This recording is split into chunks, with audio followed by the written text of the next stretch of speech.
You, Sister Lakshmi, for that wonderful thought process on the altruism that leading to perfection. I have, before I invite our next speaker, I'd like to make said that let me invite Mrs. Vijay Lakshmi.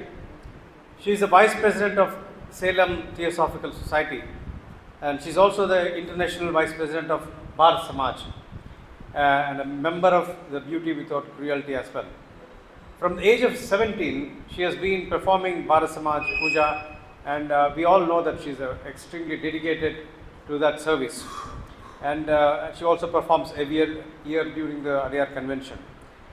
She teaches interested members in performing the puja as well, so those who are interested could approach her. And she's been invited by various lodges across the Theosophical Society in India to speak on theosophy and also perform the Bharat Samaj Puja. She is a student of psychology, and then she is also an entrepreneur, a social activist, and a very avid traveler. In her free time, she provides counseling on psychology and provides sessions at various hospitals. I didn't know that. Wonderful. And also a unique hobby of providing motivational speeches to, this is very, very, very interesting.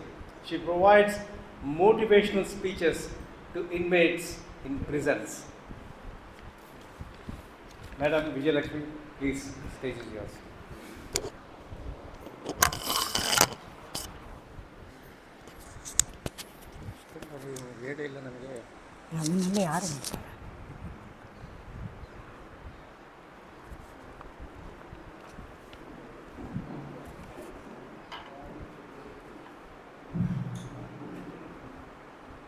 Hello.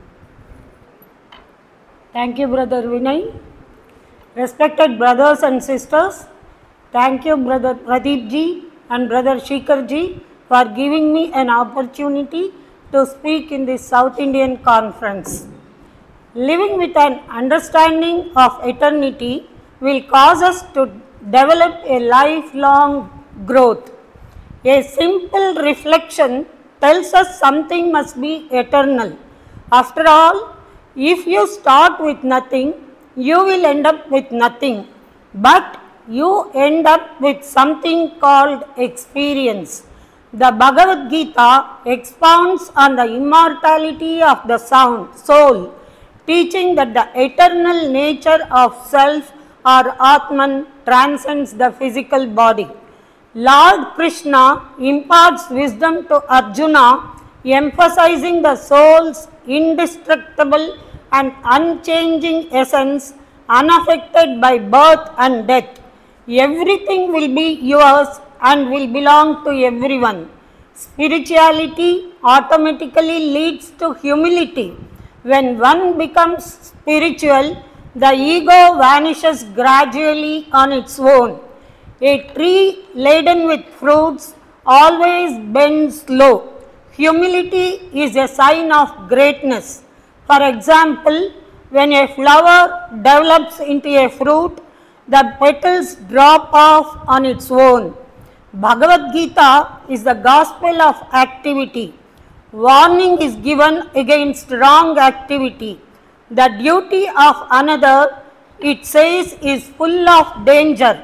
It's clear that a strong person can easily dominate another for a time, but they won't realize that a leader should gather fit people together and trust them and leave them independent in their own part of the work, independent along their own lines. In doing his work in his own way lies his development. Always suspicion is wrong. So we should always throw out to them a thought which will work only for their good. Human beings are imperfect, which is well known, but at the same time, everyone relentlessly pursues perfection. Perfection has been defined in our scriptures as the state of complete annihilation of desires and of experiential understanding of tenets of universal religion and the spiritual truths expounded in Vedas. The desire to attain perfection is in fact the inherent attribute of every soul. To this end, it engages in a relentless struggle in the material world towards improvement. This core desire to attain perfection is manifested in the gross physical plane in the form of earthly aspirations and ambitions. Among human beings, the desire to acquire greater wealth, status or power exemplifies this. Eternity, explained in one simple word, is no was, no will be, only is. Eternity in common parlance is an infinite amount of time that never ends or the quality, condition or fact of being everlasting or eternal. Eternity is what is timeless or exists outside the time without end. God has made us to be eternal. When this life ends, it is not the end of us. We will go on into eternity, and God deeply desires that we should go on, choose to spend eternity with Him. If something lasts forever, or even if it just feels like it's going to last forever, you could call it eternal, which means that it goes on and will never change or end. We all try different ways from different teachers, with different schools, with different learned people to improve ourselves and become perfect. But we always have doubt in ourselves whether we are treading the correct path. For this clarification of doubt, we have to have first-hand information of the Guru, his teachings, his behavior, his understanding of the disciple, his confidence in clearing our misconceptions, his love towards all, his sympathy, etc.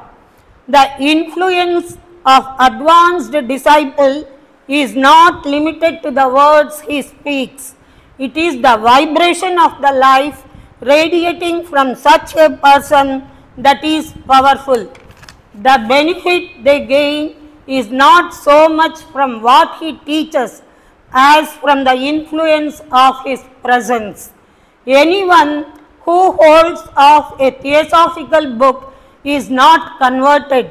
The more one has known of a thing before, the more he will see it now. Ordinary life is a series of compromises. You must make up your mind as to what is right and then keep firmly to it. Upanishad says one thing is right and the pleasant another. Right into pleasant the wise man prefereth. Always consider the feelings of other people. One thing that a person should not do is to be idle.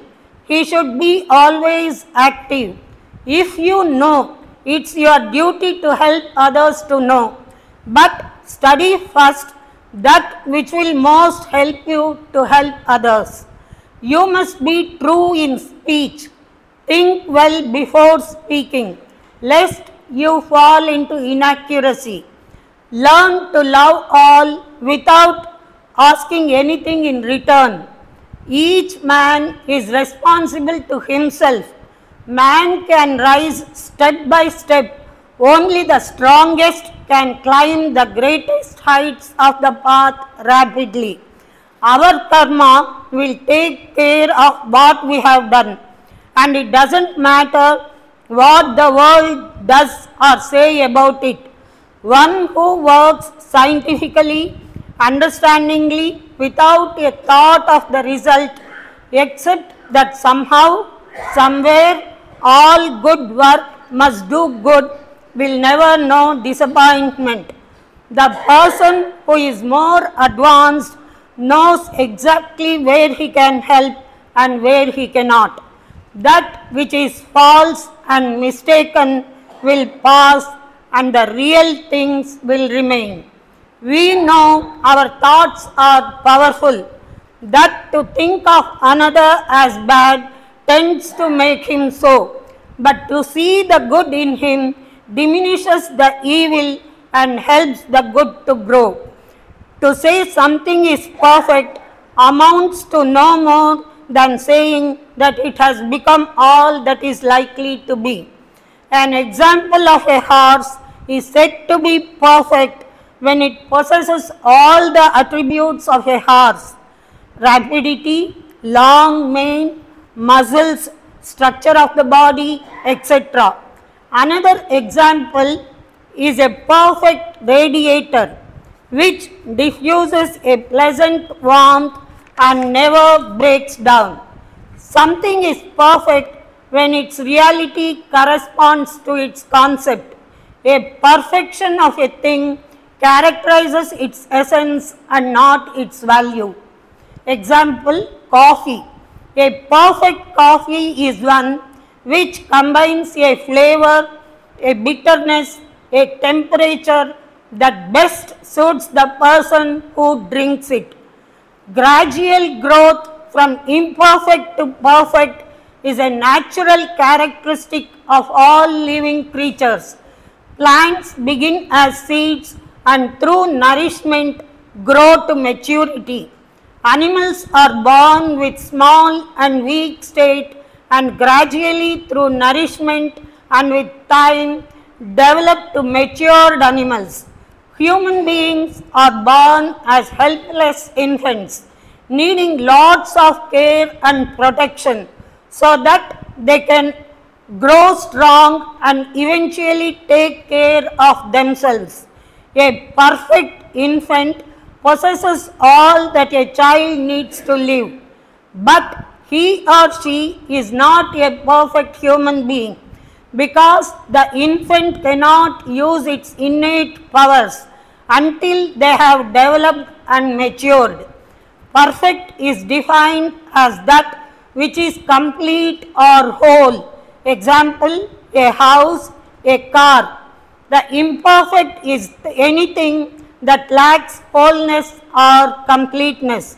So, a house without a roof is imperfect. A car without a motor is imperfect. A string instrument like violin or veena without its strings is imperfect. God alone is infinitely perfect in every way. The word eternal means everlasting, having no beginning and no end. Humans measure everything by time. The teachings can only be helpful only if it is lived. It is better to be simple fellow who does good than the clever one who cannot think well of anybody. We must guard against doing injustice. Suspicion is always wrong. We should always think well of people with good thoughts on all, which work on them positively. Unless there is perfect trust, there cannot be the perfect flow of love and power. Happiness follows the less selfish action, while pain follows the more selfish action. Self-sacrifice brings more lasting happiness than self-seeking. He begins to live for the world instead of expecting the world to live for him. We think that the unreal is useless. It is through the unreal that we reach the real. Purity is more real than impurity. If you follow any piece of advice to excess, you will only fall over again. You may do so rightly or wrongly. You should only suffer, but the decision must be yours. You must do your ordinary work better than other people do. Truth alone conquers and not falsehood.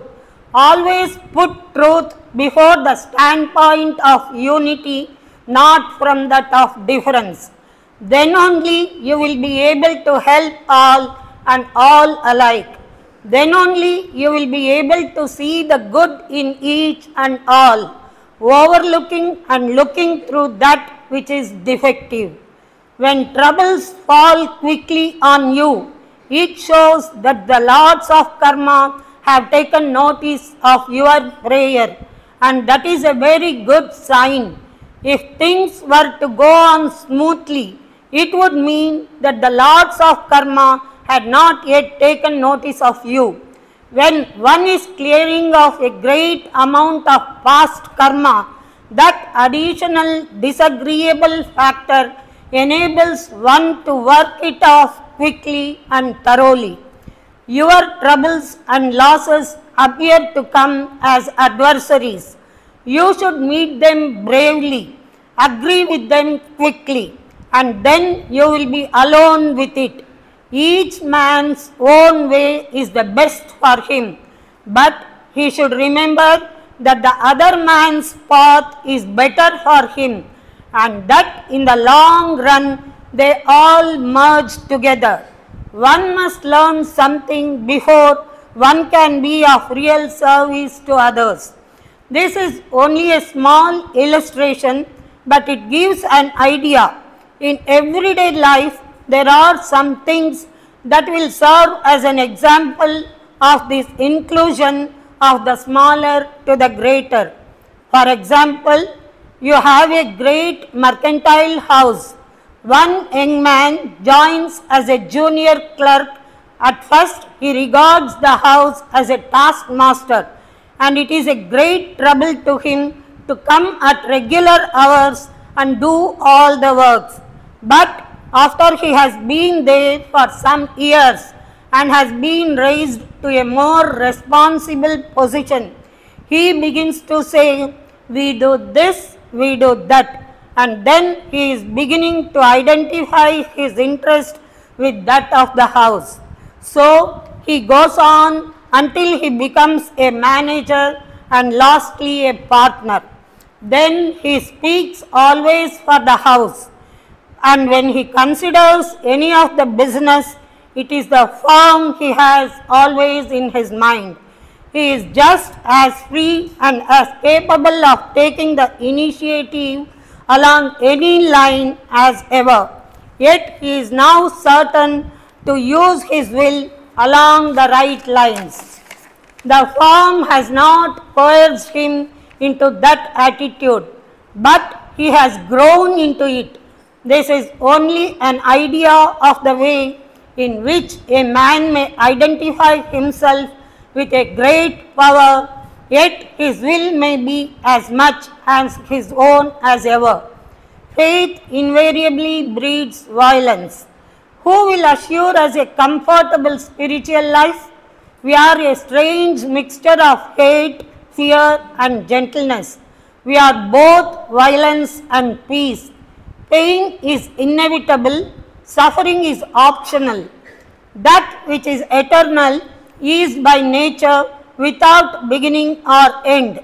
That which is endless will never stop, but grows on continuously, as if a circle which has no beginning and no end, an endless succession of years. If you know, let others know. Atmosphere itself inspires you. Each of us have an image of what we think we are or what we should be, and that image, that picture entirely prevents us from seeing ourselves as we actually are. How do you discover the actual fact that you are conditioned? Isn't it by your reaction to a problem, a challenge? You respond to every challenge according to your conditioning, and your conditioning being inadequate will always react inadequately. Why is that we escape from real facts? To understand a fact, we must look at it, not run away from it. Consciousness is total field in which thought functions and relationship exists. you will understand that the only way to look at yourself is totally, immediately, without time, and can see the totality of yourself only when the mind is not fragmented. When you see in totality is the truth. Such awareness is like living with a snake in a room. You watch its every movement. You are very sensitive to the slightest sound it makes. Such a state of attention is total energy. In such awareness, the totality of yourself is revealed in an instant. Pleasure is a basic demand of life, and without it, existence becomes dull, stupid, lonely, and meaningless. Peace comes to being through 4 stages: perception, sensation, contact, and desire. Anything that is the result of memory is old and therefore never free. There is no such thing as freedom of thought. Thought is never new, for thought is response of memory, experience, and knowledge. For from the old you desire pleasure, never from the new. There is no time in the new. When you are confronted with something immediately, there is no fear. It's only when thought comes in that fear is. There is no good influence or bad influence. But when you are influenced by something which doesn't suit me, I call it an evil influence. You can penetrate deeply only when your mind is as sharp as a needle and as strong as a diamond. When you see clearly, the problem is solved. Problems exist when there is comparison. Pleasure is inseparable from pain. Contradiction exists when there is comparison. Inaction is complete action. To be alone, you must die to the past. A man who is completely alone is innocent, and this innocence is that which frees the mind from sorrow. This mind is that which can see the truth, which is not measured by words. You cannot become free gradually. It is not a matter of time. Freedom can come about only by naturally, not through wishing, wanting, and longing to come upon it. The mind has to learn to look at life, which is vast moment, without the bondage of time. For freedom lies beyond the life of field of consciousness. We have to be orderly on the instant. Time is a moment which man has divided into past, present, and future. As long as he divides, he will always be in conflict. Problems exist in time, that is, when we meet an issue incompletely. This incomplete coming together with the issue creates the problem. Do you know what time is? Not by watch, not by chronological time, but by psychological time. It is the interval between idea and action. There is nothing permanent in the field of thought. To die is to have a mind that is completely empty of itself, empty of its daily longings, pleasures, and agonies. Death is a renewal, a mutation in which thought does not function at all, because thought is old. Freedom from the known is death, and then you are living. In duty, there is no love. When there is love, there is no duty and no responsibility. Sorrow and love cannot go together. If you know how to love, then you can do what you like, because it will solve all the other problems. Once, 2 monks were crossing the river. It was overflowing, and a girl had to cross the river, but she would get drowned if she kept her legs in water. So she was searching for help. Both these monks saw the girl who was in despair. One monk saw that girl and just went on, but the other monk took the girl, lifted her up, made her sit upon his shoulders, and then both monks crossed the river. The monk who carried the girl left her down and went on with the other monk. The other monk asked this monk, "Why did you carry this girl?